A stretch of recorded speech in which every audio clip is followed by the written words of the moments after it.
So hi guys, welcome back to my YouTube channel and like ये वाला vlog थोड़ा सा अलग होने वाला है। अलग इसलिए कि लाइक नॉर्मली मैं ट्रैवल व्लॉग पोस्ट करता हूँ या फिर कहीं घूमने जा रहे हैं या किसी चीज़ का रिव्यू है, कुछ बाइक से कार से जो भी कुछ है वो पोस्ट करता हूँ। बट ये वाला व्लॉग थोड़ा सा अलग होने वाला है। इस व्लॉग में एक्चुअली हुआ ये है और आपको मैं ये दिखाने वाला हूँ कि मेरी बाइक ख़राब हो गई थी अचानक से रैंडमली। एंड इस ब्लॉग के थ्रू मैं ये बताना चाह रहा हूँ कि अगर आपकी बाइक कभी ख़राब हो जाए, बाइक या कार, उसको आप कार के लिए भी यूज़ कर सकते हैं। ये जो नॉलेज इससे जो मिलेगी कि ख़राब हो जाए तो उस केस में क्या करना चाहिए, क्या नहीं करना चाहिए, वो बहुत ज़रूरी है जानना। तो हुआ ये कि मैं ऑफिस से निकल रहा था, बाइक से गया हुआ था एंड अचानक से मेरी बाइक ख़राब हो गई। और उसमें काफ़ी कुछ मैंने ट्राई किया कि स्पार्क प्लग निकाल के ट्राई किया कि उसको क्लीन कर दें। उसमें भी थोड़ा सा मुझे लगा रस्टिंग है, जबकि मैं प्रॉपर सर्विसिंग कराता हूँ टाइम पे। बट फिर भी ड्यू टू सम रीजंस में भी ज़्यादा इधर बीच मैंने एग्रेसिव राइड्स भी करी हैं कुछ कुछ, तो हो सकता है इस वजह से हो गई हो। तो ऐसे कुछ दिक्कतें थी, मैंने खुद ट्राई करने का सॉल्व किया। मैंने अपने दोस्तों को बुलाया, जो दोस्त वहाँ पे आ सकते थे, कैसे कैसे मैं उसको पुल करके ले गया। जैसे भी कुछ पार्ट तो वीडियो में नहीं है क्योंकि कुछ पार्ट में ऐसा हो गया था कि रात में मैं काफ़ी थका आ रहा था, तो नहीं रिकॉर्ड करा था मैंने उस समय। और बांध करके जैसे तैसे मैं ले गया हूँ बाइक को। हालत ख़राब हो गई क्योंकि रॉयल इनफील्ड बुलेट है मेरे पास। तो क्लासिक 350 बेसिकली 2022 मॉडल, वो काफ़ी हैवी हो जाती है, अराउंड 200 केजी उसका रॉ वेट ही हो जाता है। उसके बाद जो एक्सेसरीज लगी हैं उसका वेट अलग। तो उसको फिर मैंने कैसे वहाँ से ले करके आया, फिर मैंने टो कराया है, फिर अभी रॉयल इनफील्ड के सर्विस सेंटर में दे रखा है। और अभी आगे क्या होने वाला है वो इस पॉइंट पे अभी मुझे नहीं पता है, वो व्लॉग में आपको पता चल जाएगा आगे क्या है। क्योंकि ये व्लॉग काफ़ी वैसा सा हो रहा है कि मैंने फ़ोन से भी वीडियो रिकॉर्ड किया। तो बेसिकली बाइक कैसे ख़राब हुई है, क्या कुछ ख़राब हुआ है बाइक में, सही क्या होने वाला है और क्या चीज़ें मुझे नहीं करनी चाहिए, वो सब इस व्लॉग में आएगा। कि क्या नहीं करना चाहिए वो बहुत ज़रूरी है क्योंकि कुछ गलतियाँ मैंने करी हैं जिसकी वजह से मुझे काफ़ी दिक्कत फेस करनी पड़ी है। तो मैं सोचा क्यों ना इसका एक वीडियो बना लें कि मुझे दिक्कत फेस करनी पड़ी है, किसी और को अगर कोई देख रहा हो बाइक या कार रिलेटेड, अगर देख रहा हो या कुछ इशू आ जाए किसी को, कल हो कि नहीं आए वो ज़्यादा बेटर है। बट आ जाए तो उस केस में कैसे क्या करते हैं, तो ये सारा कुछ जो भी कंटेंट है इस व्लॉग में आने वाला है। आई होप कि इस वीडियो से आपको हेल्प मिले एंड चलिए कंटिन्यू करते हैं वीडियो। तो भाई ये रही अपनी बाइक और स्टार्ट तो हो नहीं रही थी है, इसलिए अब इसको करा रहे हैं लोड करा के ले जाएंगे। देखते हैं क्या दिक्कत है, सीधे रॉयल इनफील्ड ले जा रहे हैं, देखा जाएगा। बाइक हो चुकी है अपनी लोड, अब ले जा रहे हैं इसको नोएडा के सेक्टर 62 में। देखते हैं क्या दिक्कत हो रही है, बहुत मुश्किल से। सो फाइनली आ चुके हैं रॉयल इनफील्ड, बाहर खड़ी है, वेलफायर अच्छी सी लग रही है। और बाकी ये रही अपनी बाइक, अब ले जाएंगे नीचे, देखते हैं क्या कुछ इशू है, क्या चीज़ें हैं, यही लोग बताएंगे। अब बाइक हो रही है अनलोड, वही यहाँ दे दिए बाइक, अभी लोग चेक वेक करके बताएंगे। सर्विस के लिए भी डाल दिया है और ऐसी कुछ कंडीशन इनसे ही चेक करा रहा हूँ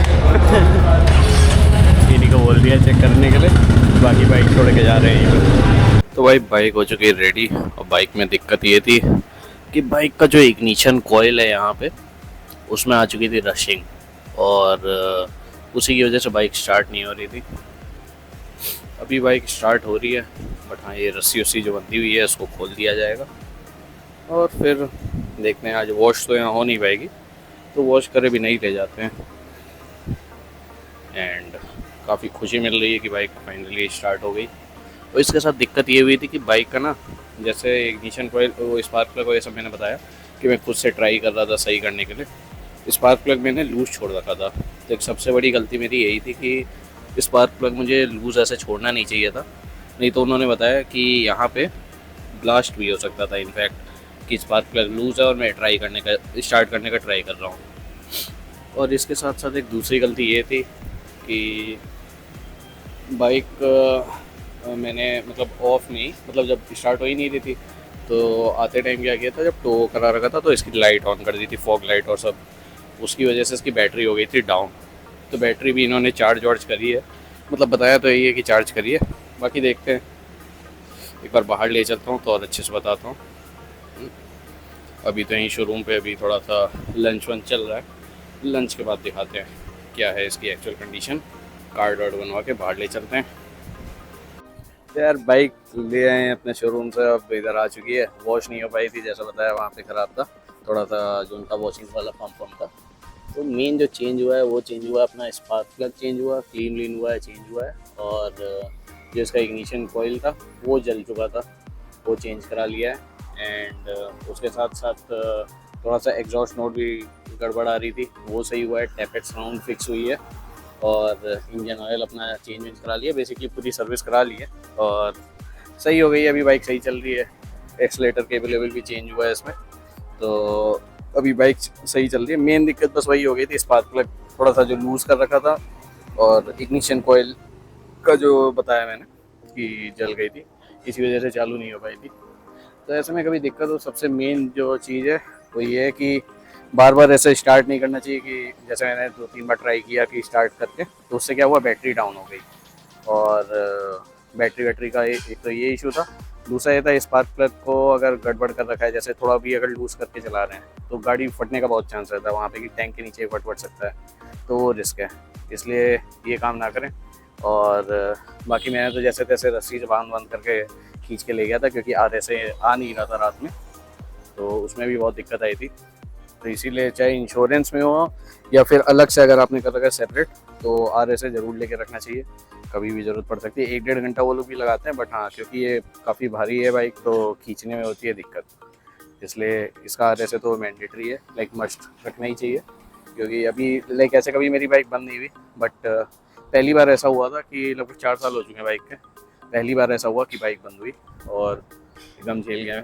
जबकि मैं पूरा मेंटेन करा के रखा हूँ, बट फिर भी कुछ कुछ फैक्टर रहते हैं वो मेंटेन अपना मतलब कंट्रोल में नहीं रहते हैं। और कुछ चीज़ें जैसे अपना कैप वैप भी था इसका, जो इंजन कवर, गैसकेट कवर जो रहता है, ये भी चेंज हुआ है।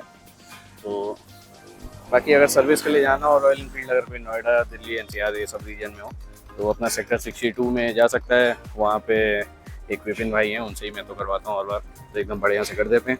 तो अगर उनसे करवा लें बहुत अच्छा रहता है। नहीं कहता कुछ पेड वेड नहीं है हमें, मतलब उनको वहीं शोरूम में मिला था, बट बहुत अच्छी सर्विस करते हैं हमेशा। जब भी कर रहे होते हैं बाइक पूरा फुल रेडी कर देते हैं एकदम बढ़िया।